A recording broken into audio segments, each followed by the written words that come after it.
I'm Roman Reyes, and this is the Takeoff Message, the podcast for politics leaders and those who keep them accountable.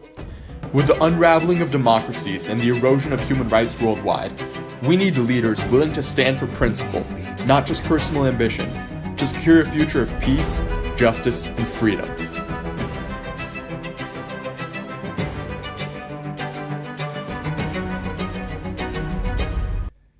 Hello, I'm Roman Reyes, and this is the Takeoff Message, a show for politics leaders and those who want to keep them accountable.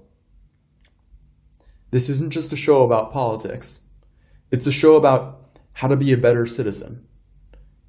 This age is marked by extreme levels of corruption, the American democracy basically unveiling, and it's going to take citizens doing on-the-ground work to keep democracy alive. Symbols matter. They help us to define who we are and what we stand for. Many of the greatest artists in history saw their art and politics as inseparable.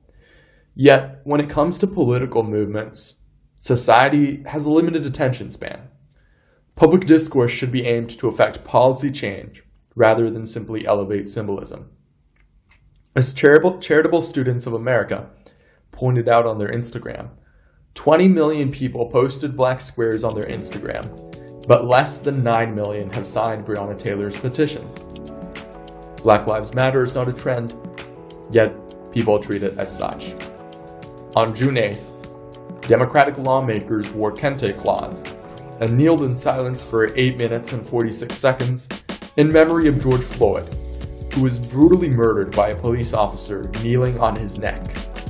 The online world immediately ridiculed the Democrats, basically performing a shallow, performative gesture that homogenized the entire African and African American community.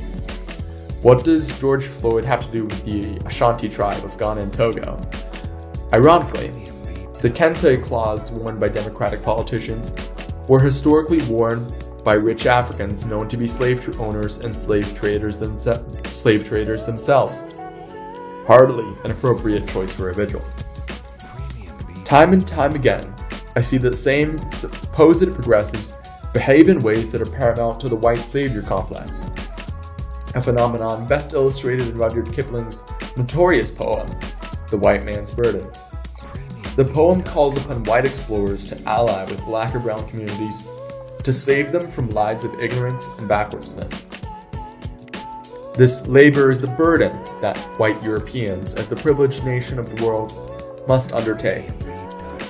Such explorers might not hold spite towards people of color, but the paternalism implicit in the assumption that such people need to be civilized to be saved became firmly entrenched in the psyche of the British and American progressive movement of the early 1900s. Theodore Roosevelt, who portrayed himself as a trust-busting man of people at home, was a notorious imperialist abroad. He undermined sovereignty of Colombia's control of the Panama Strait to build the American-owned Panama Canal. His Rough Rider expeditions to liberate Cuba from the Spanish actually laid the groundwork for the Batista dictatorship, and the American occupation of the Philippines he initiated was marred by racism and brutality towards the native population. Yet, all this was considered okay because supposedly, the American flag, a symbol of progress, was planted on the soil of these three little, supposedly backwards nations. 100 years have passed since the publication of Rudyard Kipling's The White Man's Burden. Yet, I still see the same dynamic of American politicians embracing symbols of equality and justice while supporting up policies which hurt communities of colors at home and abroad. On one hand, you have the colorblind politician who argues that their policies treat everyone the same. They don't see race. This may seem like an egalitarian statement, but with America's history of redlining, ghettoizing, and systematically mass incarcerating people of color, saying that you don't see race is basically tantamount to saying, I don't care about fixing the sins of the past, get over it. On the other hand, you have the tokenizing politicians. These are politicians who tokenize themselves or others while supporting policies that could only be seen as helpful from the perspective of a technocrat intent on social control. Take, for example, Kamala Harris, who supported criminalizing truancy. She laughed when asked if she would legalize marijuana usage. She could be considered the prime example of the kind of politician who carries the half-white woman's burden. Her aim was never to liberate the black community, but to get it to progress by giving up its vices. She's a civilizing progressive in the Theodore Rooseveltian sense, someone who behaves inclusively towards people of color, only if they behave on her terms and accept her authority. What about Elizabeth Warren? During her presidential campaign, Elizabeth Warren tokenized herself as the possible first female president, and mainstream media ate it up, publishing op-ed after op-ed of the symbolic significance of having a female president. However, Warren's stances on actual policy frequently take the side preferred by powerful interest groups, such as America's military-industrial complex and Israeli expansionist lobbying groups. As Sarah Lazar wrote in Jacobin, in the midst of Israel's brutal 2014 Operation Protective Edge war on Gaza that killed more than 2,100 Palestinians and horrified the world with the slaughter of 4 Palestinian children playing on the beach, Warren repeated Israeli Prime Minister Benjamin Netanyahu's talking points to defend Israel's bombing of schools. When Hamas puts its rocket launchers next to hospitals, next to schools, they're using their civilian population to protect their military assets, she said at a town hall meeting on August 20th, 2014. And I believe Israel has a right at that point to defend itself. Let me make that absolutely clear. Elizabeth Warren is in favor of bombing schools and hospitals. It makes one wonder what Elizabeth Warren's motive is for the highly choreographed speech, complete with a voiceover highlighting footage of flag-waving, fist-raised marchers that she said as her Twitter profile's pinned tweet. Like all of Elizabeth Warren's messaging, she carefully avoids the elephant in the room of whether or not she supports defunding the police, the call that the protesters actually want. It is clear that there is a gap between the vision of activists and the vision of politicians. When Vermont Senator Bernie Sanders took the presidential debate stage in 2016, his message was to make police more representative of the communities that they policed. In other words, to recruit more officers of color and make policing concerned with the needs of the community, to truly protect and serve in an appropriate way. By comparison, many of today's high-profile progressive activists, urged on by celebrities and mainstream media, are increasingly adopting the call, abolish the police. While it is true that some police departments should be disbanded and restructured, saying abolish the police hardly addresses the question of what comes next.